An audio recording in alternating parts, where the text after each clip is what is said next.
Hello everyone. तो उम्मीद करता हूँ आप सब खैरियत से होंगे। तो आज हम बात करेंगे कि मैथ्स के जो इम्पोर्टेंट टॉपिक्स आते हैं जेके एसएसबी के एग्ज़ाम में, उनके बारे में कौन कौन से टॉपिक्स आपको तैयार करने हैं और पहले से रेडी रहना है कि ये जो टॉपिक्स हैं बहुत ज़्यादा इंपॉर्टेंट है, ये हर एक पेपर में जेके एसएसबी के आते रहते हैं। तो सबसे पहले नंबर सिस्टम आएगा। इसमें जो नंबर सिस्टम एक इंपॉर्टेंट टॉपिक रहता है जेके एसएसबी के एग्जाम्स में। इसमें आपको एलसीएम, एचसीएफ, डिविजिबिलिटी रूल्स ये सारे तैयार करने, प्रिपेयर करने अच्छे से, और ये बहुत बार आते हैं जेकेएसबी के एग्जाम में। उसके बाद सेकंड नंबर पे रेशियो एंड प्रोपोर्शन। ये भी एक बहुत ज़्यादा इंपॉर्टेंट टॉपिक है जेकेएसबी के एग्जाम का। इसमें आपको पार्टनरशिप्स और प्रॉब्लम्स ऐसी जो एज पे आती है, प्रॉब्लम ऑन एजेस, ये तैयार करनी है, और ये भी जो है कंटिन्यूसली पेपर्स में एग्जाम में आ जाता है। उसके बाद टाइम एंड वर्क, ये बहुत ज़्यादा इंपॉर्टेंट कहूँगा मैं। ये बहुत बार पूछा गया है पहले भी, और ये कंटिन्यूसली पूछा जाता है। ये टाइम एंड वर्क वाला जो टॉपिक रहता है, इसमें आपको work efficiency, pipe and systems, ये सारा पढ़ना है।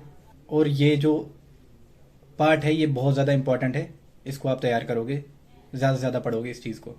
उसके बाद एक और टॉपिक आता है आपके टाइम, स्पीड एंड डिस्टेंस। ये भी एक बहुत ज़्यादा अहम टॉपिक है, बहुत इंपॉर्टेंट टॉपिक है। ये भी कंटिन्यूसली पूछा जाता है जेकेएसबी के एग्जाम्स में। इसमें जो ट्रेन, बोर्ड्स और स्ट्रीम्स वाले क्वेश्चन है वो पूछे जाएंगे, वो आपको प्रिपेयर करने हैं। उसके बाद एवरेज, ये भी एक बहुत ज़्यादा इंपॉर्टेंट टॉपिक जो बार बार जेकेएसबी की तरफ से पूछा जाता है कंटिन्यूसली हर एक एग्जाम में।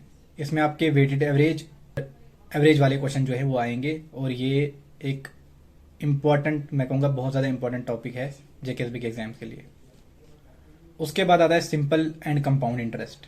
ये भी एक बहुत ज़्यादा इंपॉर्टेंट टॉपिक है जेकेएसबी के एग्जाम के लिए। इसको आप लोगों को प्रिपेयर करना है। इसमें आपको difference between compound interest, simple interest और ईयरली और हाफ ईयरली वाले क्वेश्चंस जो हैं वो करने हैं। उसके बाद आपको सिंप्लीफिकेशन वाला जो टॉपिक है वो पढ़ना है, वो भी बहुत ज़्यादा इंपॉर्टेंट है। उसके बाद जो इंपॉर्टेंट टॉपिक है वो आपका सिंप्लीफिकेशन वाला टॉपिक है, जिसमें बॉड मास, फ्रैक्शंस और डेसिमल वाले क्वेश्चन आ जाते हैं। ये बहुत ईजी है, यहाँ नहीं कि ये स्कोरिंग है आपके लिए। उसके बाद लास्ट में मेंसुरेशन, 2D और 3D, ये वाला टॉपिक भी बहुत ज़्यादा इंपॉर्टेंट है जेकेएसबी के एग्जाम्स के लिए। ये भी कंटिन्यूसली पूछा जाता है। इसमें एरिया, वॉल्यूम, पेरीमीटर, स्क्वायर का, सिलेंडर का, रेक्टेंगल का पूछा जाता है। ये भी कंटिन्यूसली पूछा जा रहा है जेकेएसबी के एग्जाम्स में, तो ये भी आपको प्रिपेयर करना है। इसके बाद सबसे अहम टॉपिक आपका प्रॉफिट एंड लॉस। ये भी आपको मालूम होगा जितने भी तैयारी कर रहे हैं कि कितना इंपॉर्टेंट टॉपिक रहता है ये। इसमें से क्वेश्चन कंटिन्यूसली पूछे जाते हैं। इसमें आपको तैयार करना है मार्केट प्राइस, सेलिंग प्राइस और कॉस्ट प्राइस। सबसे ज़्यादा मार्क्स जो हैं वो आपके आते हैं सिंप्लीफिकेशन से, परसेंटेज से, टाइम और वर्क से और डिस्टेंस से।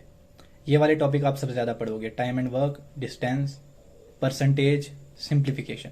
तो आप लोगों ने ये जो है ये मेरी बातों को ध्यान में रखते हुए आपको ये प्रिपेयर करना है। जिसका मैथ बिल्कुल वीक है, बिल्कुल कमज़ोर है, सिर्फ आपने इतना पढ़ना है, इससे ज़्यादा नहीं पढ़ना है।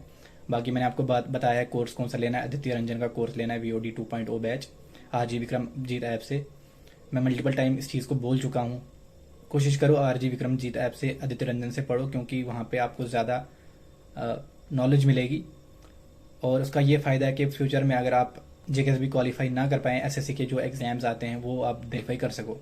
मैं भी एक टाइम पे बिगनर था, अगर मुझे पहले से सही गाइडेंस मिली होती तो शायद मैंने ज़्यादा लाइफ में कुछ अचीव कर लिया होता अभी तक। लेकिन अनफॉर्चुनेटली कोई भी गाइडेंस नहीं थी उस वक्त जब मैंने स्टार्ट किया था मेरे पास।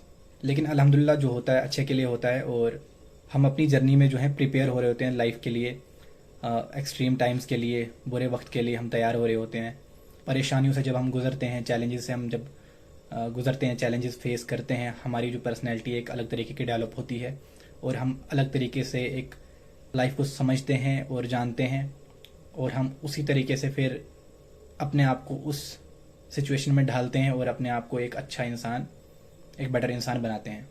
वीडियो अच्छी लगी हो, इन्फॉर्मेटिव लगी हो तो शेयर करो, ताकि और बच्चों की हेल्प हो सके। बेस्ट ऑफ लक, दुआओं में याद रखो।